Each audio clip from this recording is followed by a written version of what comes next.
berdasarkan apa namanya rilis dan informasi yang kita peroleh bahwa harga yang fluktuatif yang naik di beberapa minggu terakhir dan juga ada beberapa ketersediaan kebutuhan yang lagi kurang.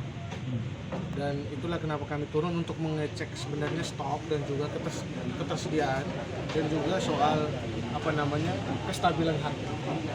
Lalu yang berikut juga kami bersama para kadis dan juga kabak ekonomi lihat mensidak sebenarnya melihat berkaitan dengan kelangkaan minyak tanah. Nanti sebentar Pak Kadis berbicara soal itu. Jadi itu yang kami lakukan. Soal yang terakhir tadi itu sebenarnya agenda yang akan kami lakukan setelah pasca. Tapi sudah ada kesepakatan bahwa nanti setelah pasca akan dicari jalan terbaik untuk bicara penanganan pasca yang melibatkan semua stakeholder.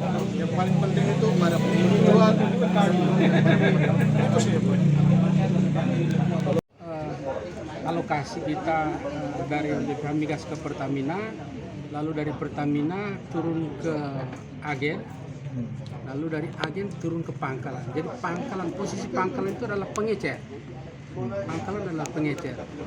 Nah, kita sudah koordinasi dengan Pertamina, kita punya stok BBM khusus untuk minyak tanah itu ada. Lalu pendropingan dari Pertamina ke agen juga berjalan dengan baik.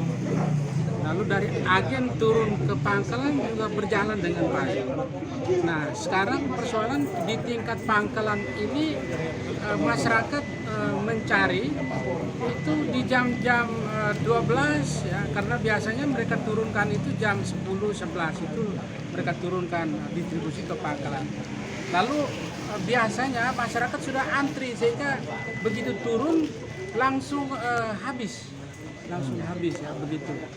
Soal harga memang sesuai dengan HED, SK Bupati tahun 2013 itu HED 4.000, artinya masyarakat kalau beli itu 4.000. Jadi kalau beli harganya di atas itu tolak, harus 4.000 gitu. Nah persoalannya kan Bapak, kita berhadapan dengan situasi kita butuh minyak tanah, tapi pengecer itu patokan dari harga dari 7.000 sampai 10.000. Itu bagaimana penyelesaiannya? Jadi saya bilang tadi kalau pengecer itu di pangkalan, dari mekanisme distribusi resmi itu pangkalan adalah pengecer.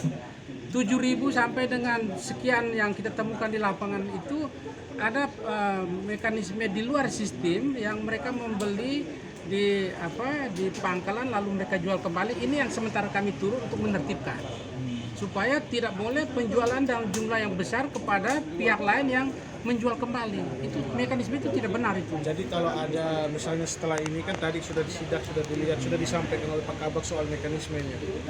Jadi kami minta juga media bantu kami. Ya. Kalau menemukan ada pangkalan, ada oknum yang menjual di atas harga HED yang 4.000, lapor ke kami. Dan juga bisa lapor ke aparat berwenang aparat. Tadi ada dari pihak kepolisian juga temani kami sehingga kita mau untuk ini segera ditertibkan. Kelangkaan sudah terjadi sejak berapa lama minyak tanah? Kalau mengamati pasar yang ada itu kejadiannya itu mulai Lebaran itu. Setelah Lebaran? Lebaran ke sini dia sudah mulai sulit ditemukan pada jam tertentu. Tetapi kalau dari pantauan kita tadi masing-masing pangkalan itu punya kuota tersendiri. Jadi ada yang satu minggu itu satu drum, ada yang tiap hari karena jatahnya itu satu hari satu drum tadi atau 5.000 liter per bulan tadi.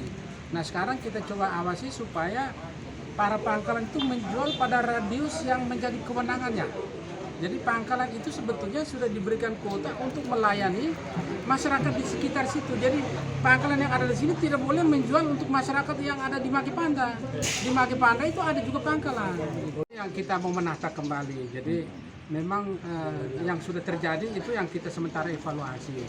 Kita berharap bahwa ke depan itu penataan untuk pangkalan-pangkalan itu berdasarkan jumlah kepadatan penduduk tadi.